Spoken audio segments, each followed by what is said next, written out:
This podcast may contain certain forward-looking statements concerning Tri-State's plans, performance, and strategies. Actual results may differ materially because of numerous factors, and Tri-State undertakes no obligation to update these forward-looking statements. We urge you to review Tri-State's filings with the Securities and Exchange Commission for a discussion of these factors.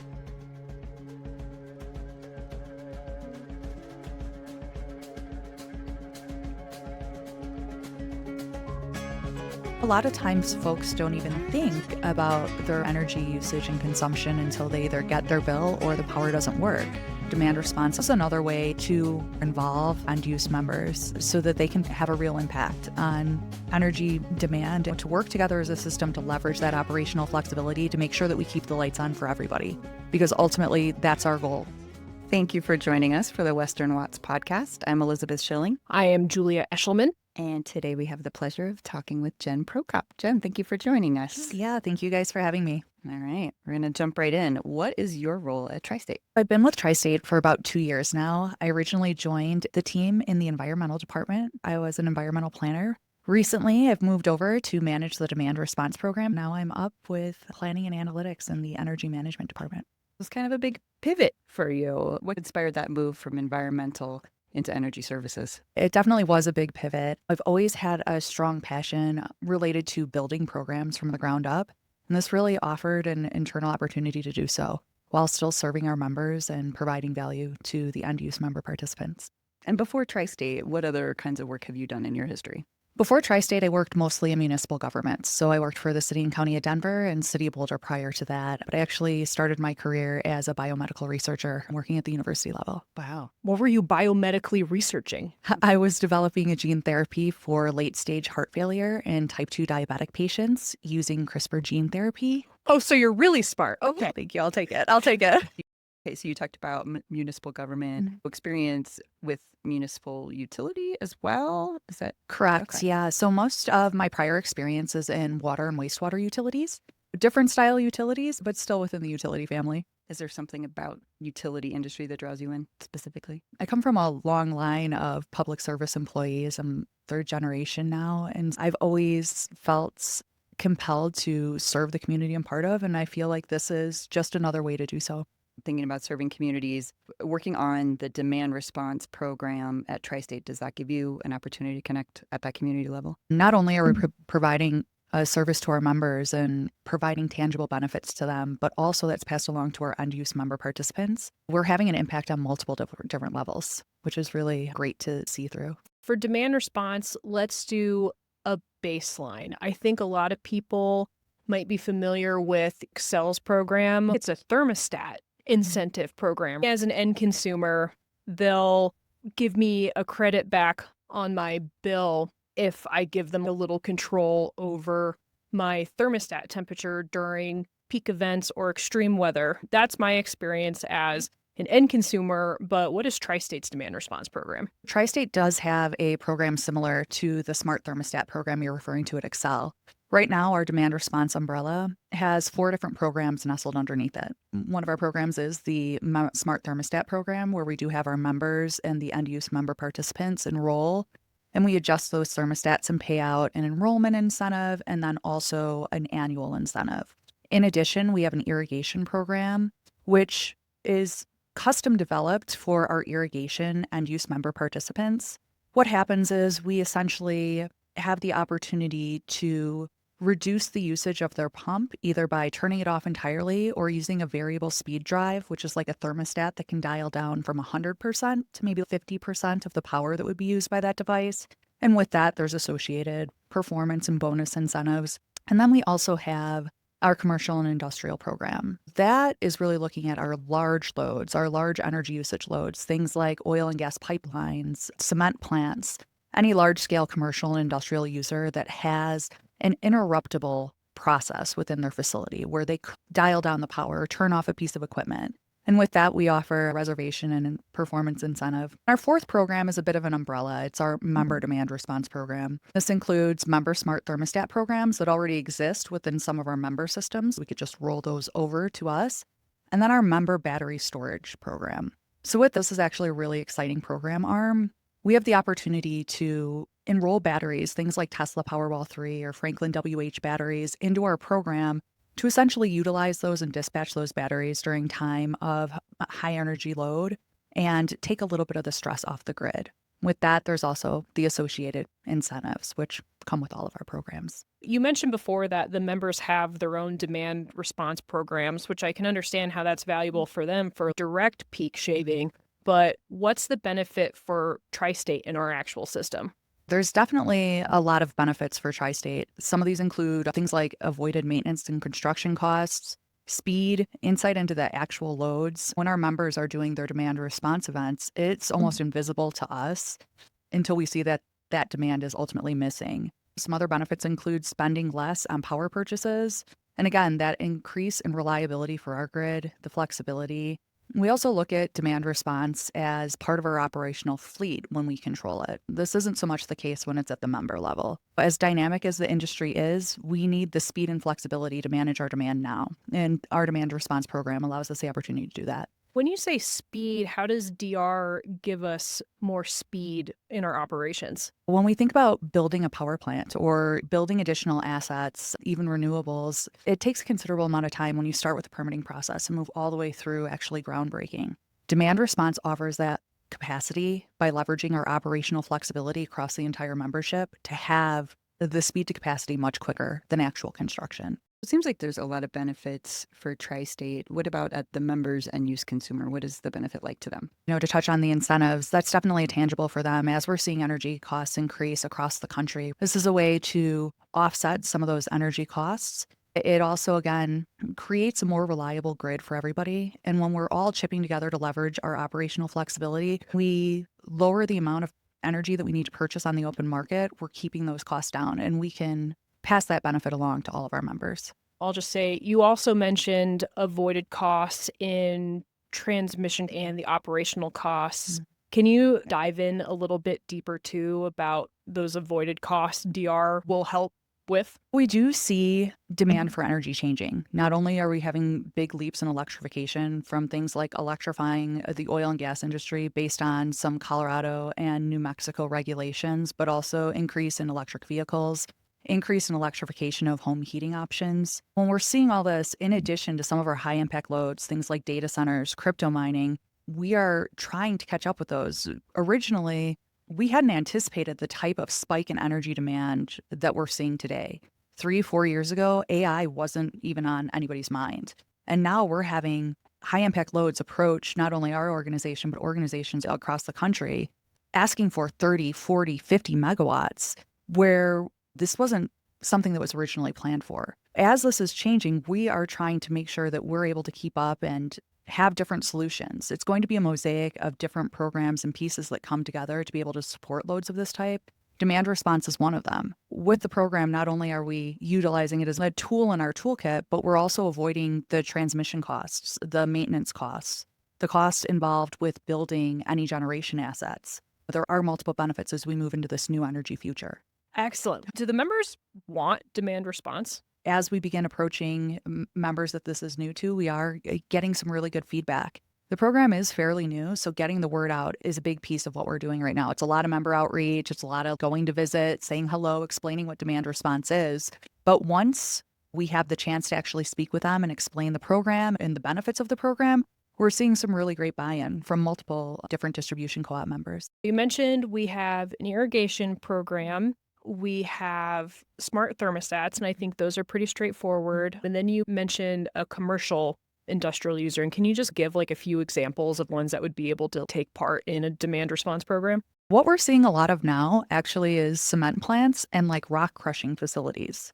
It's interesting because it wouldn't be the first thing that pops to mind, but as it turns out, they have interruptible operations. If you think of something like 3 conveyor belts in a line and you crush the rocks from biggest to medium to small, if we could turn off that medium to small conveyor belt and have the rocks pile up after conveyor belt number 2, that stockpile almost serves as a battery in a way for allowing somewhere to hold that product until the energy usage goes down, demand on the system goes down, and they can turn back on conveyor belt number 3 at 9 p.m. for their third shift to begin crushing those rocks. Any commercial and industrial user that has an interruptible portion of their process like that would be eligible. We're also seeing other commercial and industrial users that are able to switch to a secondary power source. With some of our oil and gas, they're able to switch from electric onto a natural gas, and they don't interrupt their operations at all. That's definitely what we're looking for, something with interruptible operations. This wouldn't be a good fit for a hospital. This wouldn't be a good fit for somewhere that needs to have their power on all the time. But for some of our end use members, this is a really good option in a way that they can adjust their energy usage or provides them with a bill credit or financial payout at the end. It seems like these programs, it's a negotiation between member and consumer to try and make sure both sides come out whole in the end while avoiding kind of the escalating demands of the utility industry. You hit the nail right on the head because our members are the ones that have the relationship with their end use members. They have that retail relationship. And while we're always happy to go with, I've been on several visits out to commercial and industrial users, which is always very fun for me. That is where the relationship lies. The retail relationship lies between our member and their members. There is a little bit of back and forth. And again, not every commercial and industrial user is going to be a great fit for this program, but we work hard with our members to determine which ones would be. A lot of times, the analyst on my team will take interval data from a commercial and industrial user account, run it through some analysis to determine when their energy usage actually peaks throughout the day, and determine if that lines up with our program. We're definitely there to help and be support, and in some cases, the driving force. But a lot of times, those discussions do happen between our member and their end use member. Would you say the programs that we have so far, obviously, are the ones that can fit tri-state system and the loads that our members are serving and what we may be able to provide in the future? The data you're talking about that either tri-state has or the member system has, is that a huge part of where we might say, here's an opportunity or there's an opportunity? It's always interesting to see what kind of stories the data tells. We're looking to couple the stories that the data is telling with some of the lessons learned. I think I'd mentioned that this program had only been approved by FERC since May of 2025. We're working through the first iterations of our program, and we're definitely seeing areas where this would be a great idea to expand. Things like electric vehicle charging stations, the potential for future modifications to our current programs, and the possibility to include additional programs. There's definitely room for this program to grow and develop and further mature as the time goes on.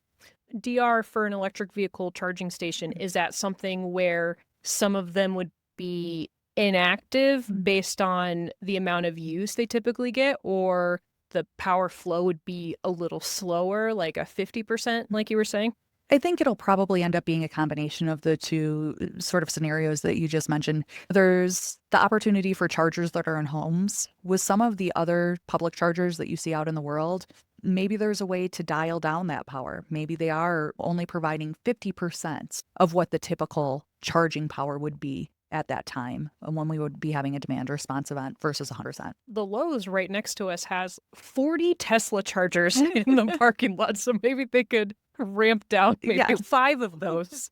There's definitely a lot of paths towards moving things forward, especially when it comes to electric vehicle chargers, or there's some discussions about using vehicle batteries to flow back and act as actual batteries. Definitely a lot of different options out there. And we're exploring all of those so that we can determine what's going to be the best fit for our members and how we can really provide that value to them. You were saying, too, before, it's a mosaic, which makes sense because you'll have some members that have a huge irrigation community or some that'll be a lot more residential. I'm assuming these programs are really bespoke. One DR program works for one member because they all have pretty different types of loads. Absolutely. And with the diversity of our service territory, some of our New Mexico members look so much different than some of our Front Range members versus some of the Wyoming members. Every system is unique, and we have a very diverse territory. Our members are very different. You're right. It is very custom when it comes to the demand response programs that each member is choosing to enroll in for their membership. I bet that actually works out pretty well, especially geographically. If you're having a weather event somewhere up in northern Wyoming, down in southern New Mexico, they might not be experiencing that same event. You're able to call on different portions that may not be affected at certain times, which is kind of interesting.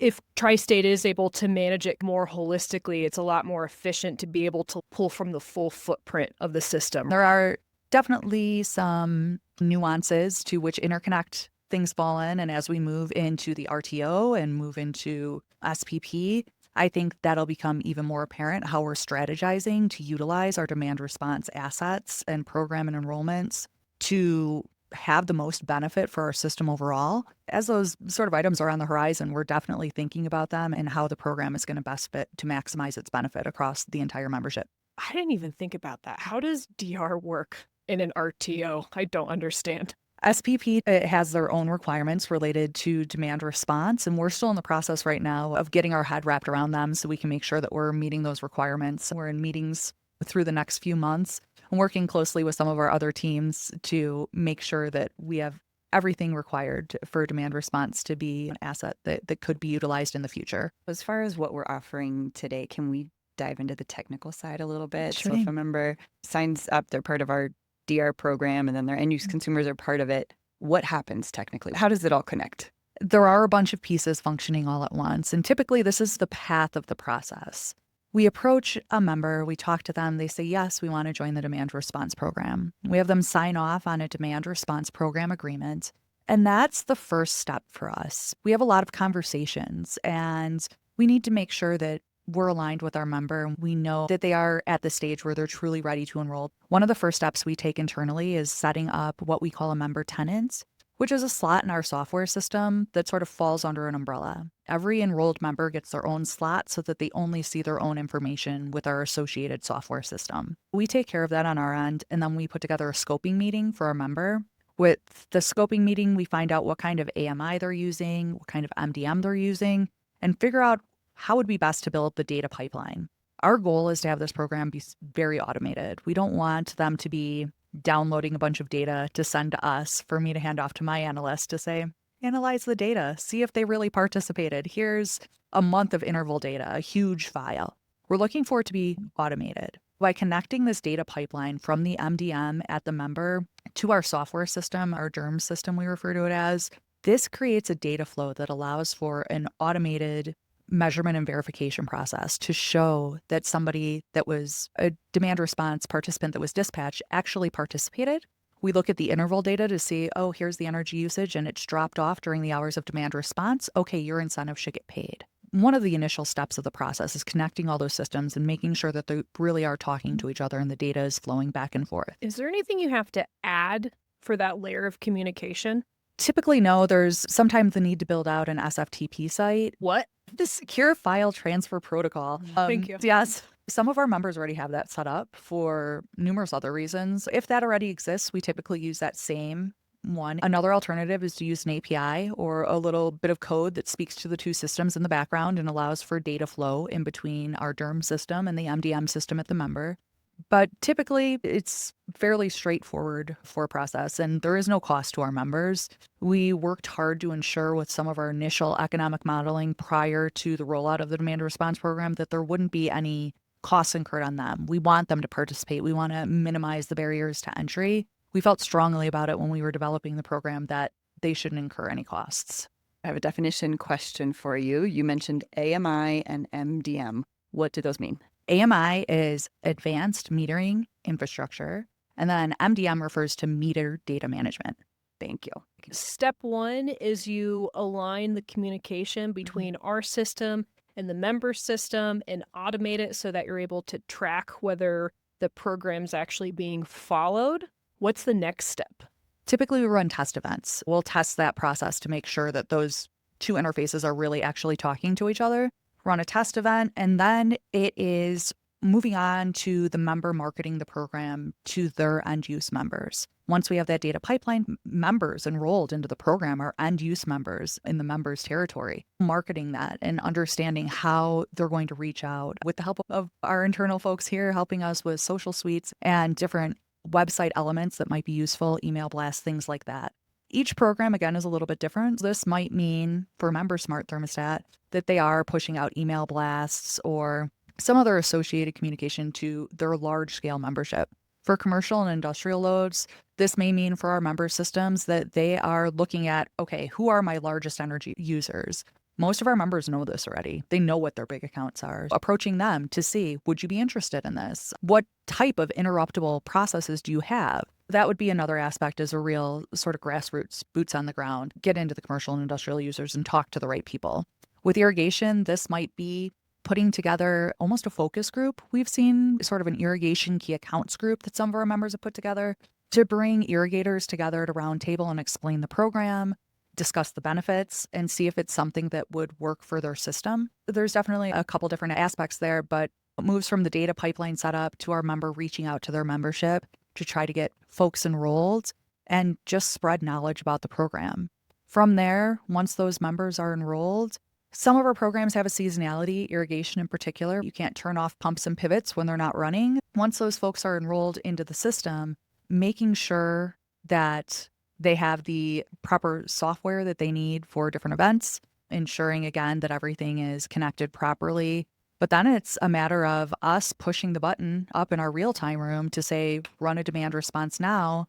The signal goes out through the cell service and then powers down those pumps if the irrigators have chosen not to opt out. Then their equipment will power down and we'll see that impact up in our room so we can see that the energy usage has been decreased. But it's really just a few steps to move from original signing of the DRPA or Demand Response Program Agreement all the way through a member who's enrolled participating in an event.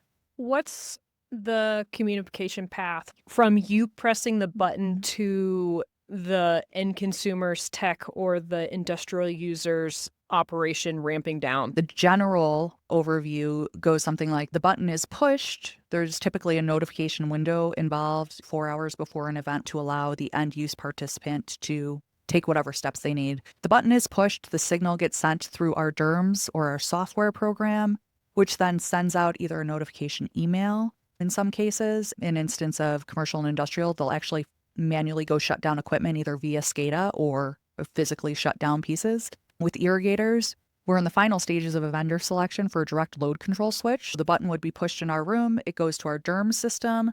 The DERMS system then goes through a thin layer software solution that controls our direct load control switches via cell signal that then would power down those pumps and those pivots. And with our thermostat program, it almost looks similar to a direct load control switch solution. We push the button, it goes through our DERMS system to a secondary thin layer software system that then would adjust everyone's thermostats from 68 to 72 on some of the hottest days of the year. That's typical of what it looks like. The incentive for the person to actually enroll is monetary. Correct. And for Tri-State, we're saying that even paying them money is still less expensive and more reliable than just building on additional generation still. Yes, in many cases it is, especially on those highest use days. And a lot of that peak that we're seeing is from a combination of energy users, but a lot of them are residential, are commercial and industrial. If we could take some larger scale users and push them out towards the edges, it allows for that natural peak that occurs during the day to still occur, but offset the cost that might be associated by going over the amount of energy that we generate ourselves to needing to purchase it on an open market. DR is a pretty interesting concept because it's really the first time people are able to interact with the grid in a way they haven't before. Because if you think about it, maybe people dipped their toes in with electric vehicles and power bank storage or home battery storage and stuff like that. But this is the first time people putting solar on their house. I think people are getting more interested in the grid and how it works and being a part of the system, whether they know what that means or not. Yeah, I would say that. And a lot of times folks don't even think about their electricity and their energy usage and consumption until they either get their bill or the power doesn't work. This is another way to further inform and further involve not only our members, but their end use members so that they can feel involved and have a real impact on energy demand and ultimately our load and the ability to curtail that. Since you only got approved May, obviously you don't have a wealth of data to draw from, but how many events do you expect to have in a year? Right now, in our past season, we had a member who was enrolled in our irrigation program, and we dispatched 10 total events from the midpoint of July through September 10th. And that was only for irrigation. I think as our energy demand continues to increase, we're going to see the number of events across the portfolio of our programs increase. Right now, it is a little bit hard to say. We're eager to develop a strategy that definitely maximizes the benefit for membership, specifically related to affordability metrics and keeping the costs down. I think we're still in the process of figuring out how it is going to look for Tri-State moving forward. Is there any common misconceptions that you think people have about demand response? There's probably a few, but what we're running into more than misperceptions is just a lack of knowledge. Specifically related to the thermostat program, I think some folks might think, and a misperception might be that your house is going to be so hot or we're going to control your thermostat all the time. And that's definitely not the case. We'd be judicious about how we dispatch those events. What we're running into more than anything else is just a lack of market saturation and exposure at this point. A lot of people don't know what demand response is, even internal to Tri-State. It's a new program. It's a new way of shifting how energy is used that a lot of people just aren't aware of yet. Historically, if there is a demand response and they do go in and control the thermostat, how many degrees do they set it down? Or is it just there's a temperature in the summer that's okay and there's a temperature in the winter that's okay? With our thermostat program, it's only summer, and we do have the ability to customize some of those variables, I guess that you would call them, related to the program. With that, we'd been in conversations about adjusting the temperature by 4 degrees. And so we'll see if that's what we end up going with for the upcoming season, because we do take a look and make those decisions as we get closer. Do we have any members in our DR program right now? Yes, we currently have 5 members enrolled. We're working with them to make sure that they have everything they need in terms of outreach material and information, and that their data pipelines are set up appropriately. Very excited to have our first 5 participants. Nice to have some real examples of how it's going to work. And then as you look forward, trying to get the program more fully realized, more members enrolled, are there any specific challenges that you're facing? A lot of people don't know what demand response is, and sometimes it's the first time they're hearing about it. Challenges involved with making sure that we put to bed any misconceptions that there might be. With our irrigators in particular, we would never want an irrigator to think that we were going to turn off their pumps and that they were going to lose a crop related to a demand response event. We really want to impress upon everybody that this is a voluntary program with opt-out functionality almost across the board. Being a new program, right now we have a team of 2. That can also be challenging when we're looking at 40 members and trying to get out there. Doing individual custom programs for each member? Exactly. I find that a lot of these meetings are facilitated best in person. I like to actually go out to the membership and meet there on site, get to know some of their staff, understand what their system looks like. Because that provides insight that I think is helpful when we're talking about our programs, right? It can be challenging and it can be time consuming to drive out to all the members, finding that right balance while building the data pipelines, while dealing with software implementation. Right now, it is a bit of a balancing act between all those items to make sure that we're paying the appropriate amount of attention to each bucket so that the program is moving forward holistically and not in an uneven fashion where we aren't able to provide the best service to our members. One thing that I think we've learned about you is that problem solving is not something you're afraid of at all.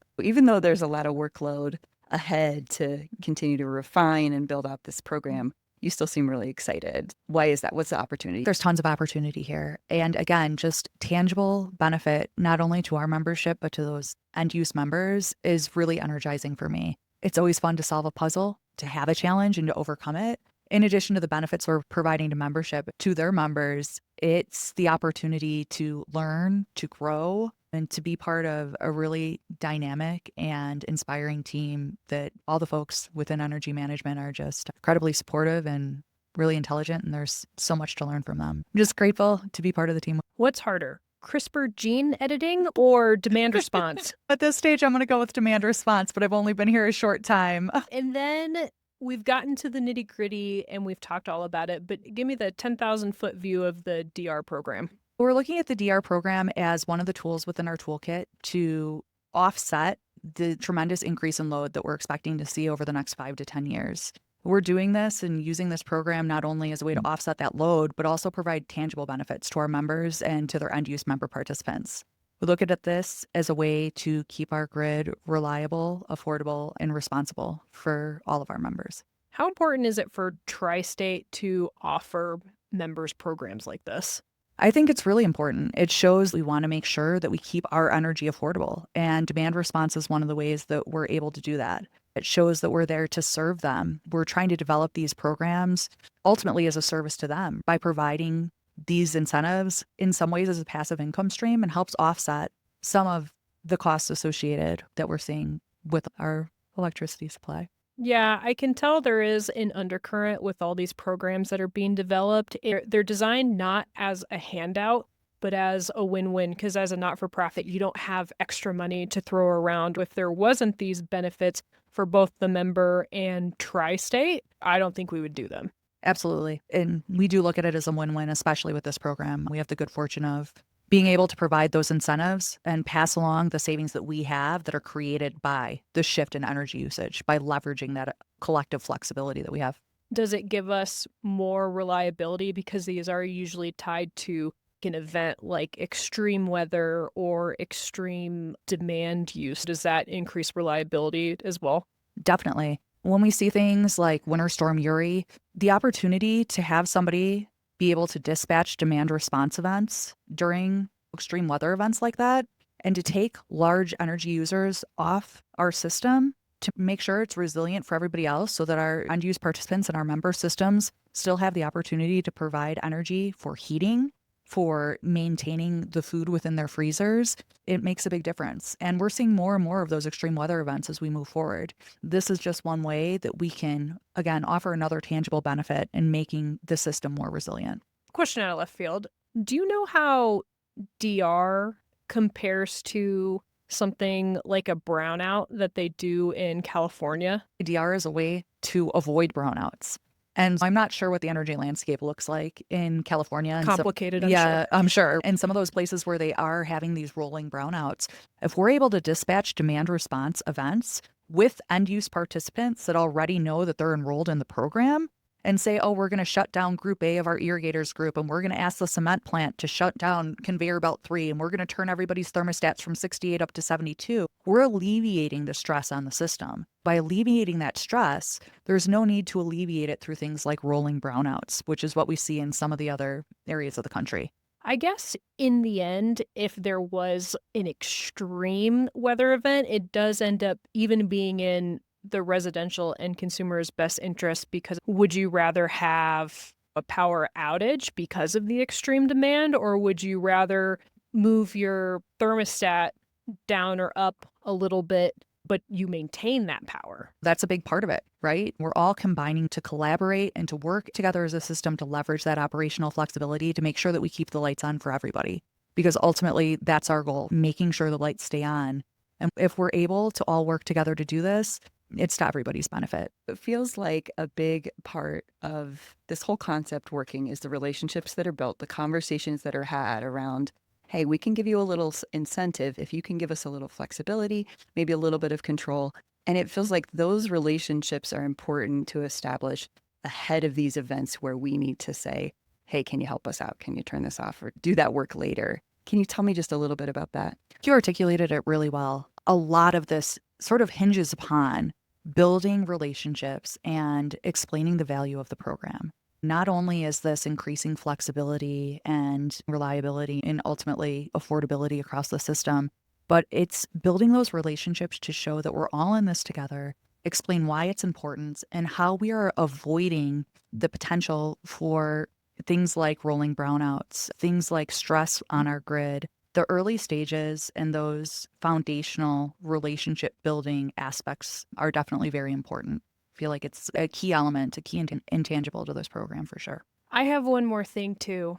Tacking on to what we were talking about with water flow and water utility, as an end consumer, when you talk about avoided infrastructure costs, it's actually really easy to think about if you think about the water utility, where it's, okay, you have your home originally put in, there was a certain amount of people that lived there, and if you want to upgrade your plumbing, that involves you need an additional water source, and then you actually need to go in and dig out those pipes and replace them with something with more capacity. When you're talking about transmission, it's kind of a one-to-one. It's like you need more for more. When we're talking about avoided costs, we're also literally talking about infrastructure needing to be added to support all this additional stuff. That's a really good parallel and comparison to draw. Our transmission lines, our delivery points only have a certain amount of capacity. Our substations only have a certain amount of capacity. To allow the flow of energy through all those components, even if we did build additional generation or additional renewables that we placed throughout our system, there still is that additional component of making sure that energy can actually flow to our members and then on through their distribution system. By utilizing the tool of demand response, we avoid some of those costs that would be associated with increasing the infrastructure that's needed to allow for energy flow, because we're not increasing the amount of energy on the system.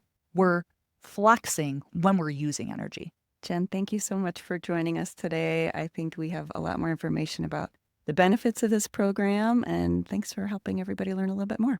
Yeah, absolutely. Thank you guys for having me. Eager to come back in a year or two and tell you all about how the program is further developed, our success stories, and what we're seeing with our members throughout the system. Sounds great. Thanks for tuning in to Western Watts. You can find us on Spotify, Apple Podcast, YouTube, or on our website at tristate.coop/WWPod. We'll catch you next time.